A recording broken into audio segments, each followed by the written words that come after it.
Kadi Kara Channel TV, votre hub par excellence. The place to be. La communication sur mesure conçue exclusivement pour vous. Opérateur économique, social, politique, culturel et sportif. Opportunités d'affaires, networking, mix marketing, lobbying et bien d'autres encore. Vision locale, nationale, internationale, d'information au Kara. C'est la valeur sûre.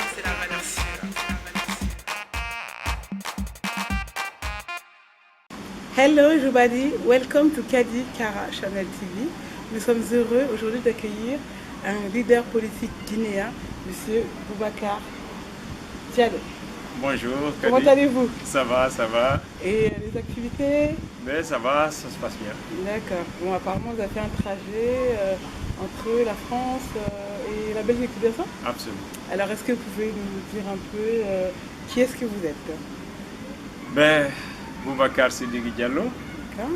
Je suis juriste consultant, président du parti UMP Guinée. Mais avant d'être leader politique, j'ai d'abord été juriste. J'ai donné des cours de droit dans les universités en Guinée, à Conakry. Ensuite, j'ai été magistrat stagiaire dans les juridictions guinéennes, au cabinet du juge d'instruction, puis au parquet du procureur de la République. Et puis après, quand j'ai décidé de commencer une carrière politique, donc je me suis focalisé sur mon cabinet, qui est un cabinet de conseil, d'orientation et d'intermédiation juridique, Mixa Conseil. Et puis après, j'ai été député, lors de la transition, donc membre du Conseil national de la transition, où j'ai eu l'opportunité de participer avec une belle équipe, pour la rédaction de la constitution actuelle de mon pays. Et puis après, j'ai créé le parti UMP Guinée en 2014 avec une équipe de jeunes cadres, des hommes et des femmes très dynamiques. Et voilà, on continue à y travailler. Parfait. Alors, vous avez un profil assez dimensionnel, atypique et varié. Vous avez eu la chance de participer à la rédaction de la constitution actuelle de la Guinée. Est-ce que vous pouvez nous en dire plus? Oui, ce fut un grand honneur et un plaisir réel de participer à une équipe en tant que constituant originel, de rédiger les textes fondamentaux de notre pays et qui ont permis la Guinée de sortir de la transition après la prise du pouvoir par une junte militaire en 2008 au décès du général président Lansana Conté. Donc nous avons rédigé la constitution qui a permis à la Guinée d'être dans une nouvelle république qui est la troisième république de mon pays.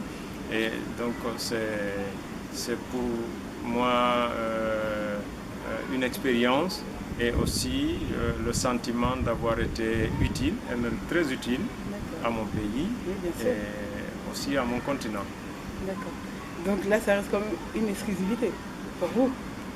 Oui, parce qu'il n'est pas donné à tout le monde d'être dans une équipe de constituants originels pour la rédaction d'une constitution, surtout une nouvelle constitution. Vous savez, la constitution, c'est un instrument qu'on rédige en principe une fois dans un pays, oui, mais qui peut être modifié au fur et à mesure de l'évolution du pays. Donc alors, sauf un cas exceptionnel où l'ordre constitutionnel connaît un dysfonctionnement, alors pour ramener le fonctionnement normal de l'État, donc on rédige une nouvelle constitution. Nous sommes ici aujourd'hui, c'est vrai, grâce à l'initiative du Front National pour la défense de la Constitution de Belgique.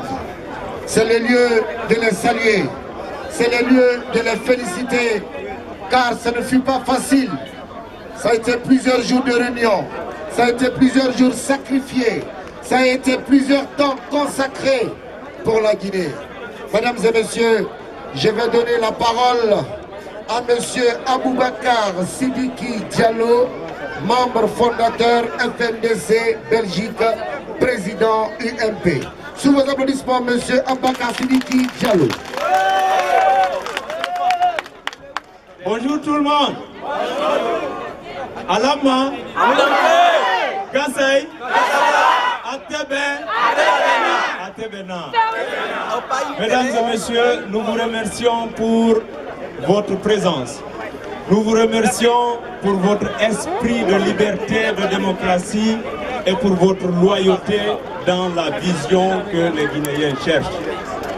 Alors aujourd'hui, nous invitons le monde entier à nous regarder, à nous appuyer et à être avec nous. Pourquoi? La question elle est simple. Nous avons un instrument comme tous les pays du monde qu'on appelle la Constitution. Toutes les lois, toutes les libertés, le fondamental de ce qui nous réunit et de ce qui nous gère se trouve dans ce document important. Et ce document s'appelle la Constitution. Et cette Constitution connaît deux choses. La première chose, on peut modifier tout ce qui est dedans parce que c'est ce qui règle la vie des citoyens et de ceux qui vivent avec nous en Guinée. On peut les modifier à chaque fois que la société avance. La deuxième partie, c'est des dispositions qui ne peuvent jamais être modifiées parce qu'on les a acquis dans la lutte, parce qu'on les a acquis dans le sang. Avant, la Guinée était composée de beaucoup de royaumes et d'empires. On a réussi à réunir tout ça pour en faire une république. On ne peut pas changer ça. Est-ce qu'on peut changer ça? Non! La Guinée connaît beaucoup de religions. Il y a les musulmans, il y a les chrétiens, il y a les animistes, il y a beaucoup d'autres confréries. On a dit qu'on ne changera pas la forme laïque pour que toutes ces communautés vivent en paix et fraternellement. Est-ce qu'on peut changer ça? Non! Dans la Constitution, il est dit que la Guinée est un pays unique et unitaire. Est-ce qu'on peut balkaniser notre pays? Non! Il est dit dans la Constitution que la Guinée a souscrit à ce que le monde entier est en train de vivre, celui de limiter le nombre de mandats des présidents de la République et celui de limiter la durée du mandat du président de la République, pour éviter qu'une seule personne ne prenne en otage les libertés, les droits, les avoirs et l'essentiel de notre devenir dans ses mains jusqu'à en mourir au pouvoir. Est-ce qu'on peut changer ça? Non! Alors, l'ensemble des éléments qu'on ne doit pas changer dans la Constitution, ce n'est pas des éléments de mode ou éphémères. C'est des éléments qui construisent et qui bâtissent la fraternité, l'unité et l'unicité de notre nation. Alors aujourd'hui, l'équipe du professeur Alpha Condé, ils pensent, parce qu'ils ont des juristes malhonnêtes, que lorsqu'ils vont supprimer la Constitution et qu'ils vont mettre une nouvelle Constitution, qu'ils auront le permis de ramener le président Alpha Condé à continuer son pouvoir. Mais lorsque vous êtes déclaré avoir fini un droit, vous ne le reprendrez jamais. Les juristes, les vrais, les bons, ils le savent, on le dit ici en Europe. Alors, même s'il change la Constitution, le professeur Alpha Condé n'aura pas légalement le droit de se présenter. Pourquoi casser l'unité de la Guinée pour maintenir quelqu'un qui ne pourra pas légalement l'être? Obama, avec tout ce qu'il a fait, aujourd'hui, même si on change la Constitution américaine, il n'a plus le droit d'être président des États-Unis parce qu'il a fini ses 2 mandats. Alors, chers frères et sœurs, nous allons passer en revue l'ensemble de nos invités. Et c'est ce que nous défendons. Ce n'est pas contre le président, ce n'est pas contre un autre Guinéen, ce n'est pas des Guinéens contre des Guinéens, c'est les honnêtes contre les malhonnêtes. Vive la Guinée, vive le FNDC Bruxelles, vive les dynamiques qui construisent notre démocratie. Et je vous remercie. Merci, applaudissez très fort. D'accord. Et au jour d'aujourd'hui, quel est votre feedback concernant cette opportunité que vous avez eue et quel programme avez-vous aménagé en conséquence? Bon, la première des choses, c'est d'abord que la Constitution guinéenne s'est dotée d'instruments à travers des institutions fortes, en tout cas fortifiées dans la dimension des lois, et qui permettent à la Guinée de renouer avec un ordre constitutionnel, d'être un État modèle, un État de droit, dans lequel les libertés fondamentales, les libertés collectives, le fonctionnement de l'appareil de l'État et de ses institutions sont consacrés et fortifiés, et aussi une dimension panafricaine qui permet à la Guinée d'être au concert des nations et d'être solidaire et activement participer à l'élan de la paix, du développement de la sous-région et de toute l'Afrique, et aussi d'être un pays qui répond au concert des nations à travers ses instruments légistiques. Et donc c'est une fierté aujourd'hui. Je pense que la Guinée a toutes les lois qu'il lui faut, de très bonnes lois, mais malheureusement qui souffrent d'une bonne application. Et ça, ce n'est pas du ressort du législateur, c'est du ressort de l'exécutif d'en faire bon usage. Et c'est du ressort du judiciaire de garantir et de préserver l'ensemble des acquis et des dispositions de ces lois. D'accord. Alors vous faites partie d'un leader politique opposant. Donc quel est aujourd'hui votre positionnement et face, on va dire, à la politique actuelle, quelle stratégie pour la population guinéenne? Nous avons créé l'UMP, Union pour un mouvement populaire, pour répondre à un certain nombre de préoccupations qui se posent à notre État. C'est après un constat que nous avons fait et que nous avons trouvé. Nous, on est nés dans ce pays et on a hérité d'un système de gestion qui ne convenait pas à l'aspiration réelle des populations. Vous vous souviendrez que la Guinée est un pays qui a été indépendant depuis 1958, depuis le 2 octobre 1958. Et avant cette date, les Guinéens réclamaient une indépendance et une liberté. Et pour pouvoir avoir la souveraineté d'assumer, de s'assumer.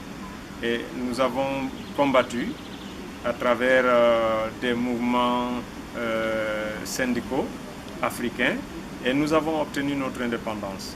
Mais on a vu que de l'indépendance à nos jours, les Guinéens réclament la même chose.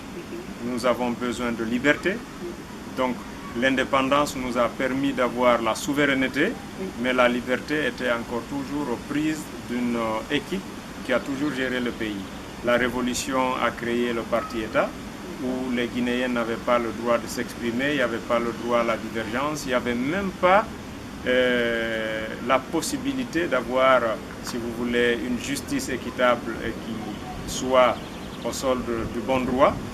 Alors, après cette révolution, nous avons connu une junte militaire qui a pris le pouvoir et qui a conduit le pays aussi dans d'autres dimensions où ils ont ouvert toutes les portes sans mettre en place des mécanismes de gestion et ils ont bâillonné également les libertés des uns et des autres à travers des répressions sanglantes. Donc ce qui fait qu'au départ de cette équipe, de cette junte militaire conduite par le général Lansana Conté, nous retombons sous le coup d'une autre junte militaire qui n'a pas duré et ensuite on retombe encore sous le magistère d'un professeur de droit qui encore revient sur les pas de la révolution. Alors le constat est que les Guinéens souffrent toujours d'un manque de liberté. Maintenant à cela aussi s'ajoute la malgouvernance. Cette malgouvernance se traduit à travers le manque des services sociaux de base. Nous n'avons pas d'électricité. La Guinée est électrifiée à moins de 10% sur l'étendue du territoire, ce qui est inacceptable au XXIe siècle. Nous n'avons pas d'eau. La Guinée est le pays le plus arrosé en termes d'existence des fleuves qui arrosent le pays, en termes de pluviométrie, en termes d'existence des forêts et autres. Donc on était considéré comme le château d'eau de l'Afrique occidentale, mais au jour d'aujourd'hui, le Guinéen manque plus d'eau potable que l'habitant du désert.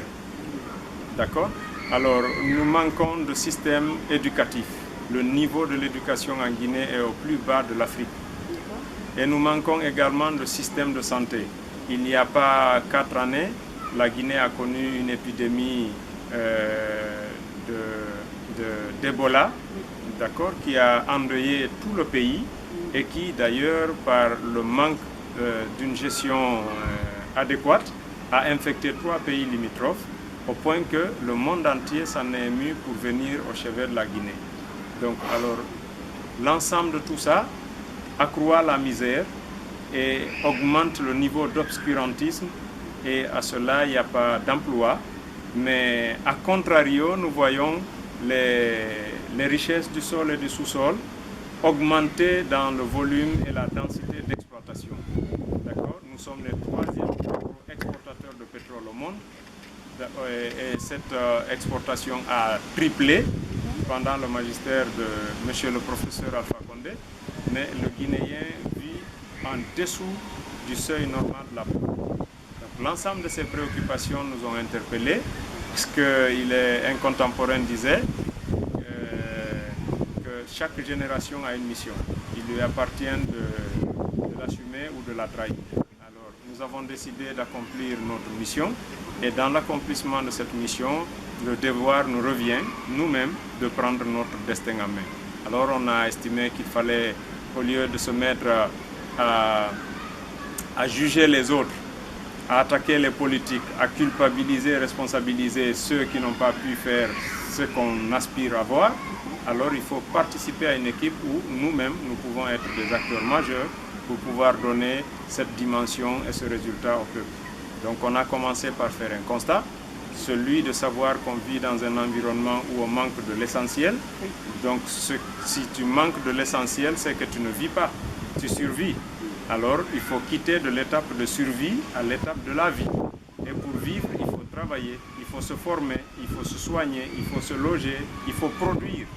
Et donc aujourd'hui, c'est ce débat que l'UMP ouvre au niveau des populations à la base, montrer la nécessité d'apprendre, montrer la nécessité de produire, montrer la nécessité d'asseoir une justice saine, équitable pour l'équilibre social, et montrer une dimension sociale qui est la vraie valeur africaine, le partage, l'écoute, la fraternité. Voilà les valeurs que l'UMP porte, voilà la vision de gouvernance que nous avons. Donc réfléchir en termes clairs sur des thématiques de restructuration sectorielle. Qu'est-ce qu'on fait de l'éducation? Qu'est-ce qu'on fait de la santé? Qu'est-ce qu'on fait de l'économie? Qu'est-ce qu'on fait de notre potentiel des ressources halieutiques? La Guinée n'a pas besoin d'inventer un modèle de développement basé sur des faits ou des services. Nous avons une pluviométrie qui nous permet d'inonder nos terres et de les fertiliser. Donc on peut très bien exploiter les terres. Nous avons une mer qui nous donne un potentiel halieutique aujourd'hui qui est l'une des plus bien fournies de l'Afrique. D'accord? Donc on peut bien exploiter ce potentiel. Nous avons des richesses du sol et du sous-sol et nous avons une population qui a soif d'apprendre et un peuple qui, par essence, est extrêmement intelligent. Donc il ne sert à rien de s'entretuer entre nous ou de nous culpabiliser. Alors on veut mettre les Guinéens dans un concept de réfléchir, d'apprendre et de travailler. Voilà les valeurs que l'UMP porte et ceux avec lesquels on veut bâtir notre pays. Kadikara Channel TV, votre hub par excellence. The place to be. La communication sur mesure conçue exclusivement pour vous. Opérateur économique, social, politique, culturel et sportif. Opportunités d'affaires, networking, mix marketing, lobbying et bien d'autres encore. Vision locale, nationale, internationale. L'information au Cara. C'est la valeur sûre.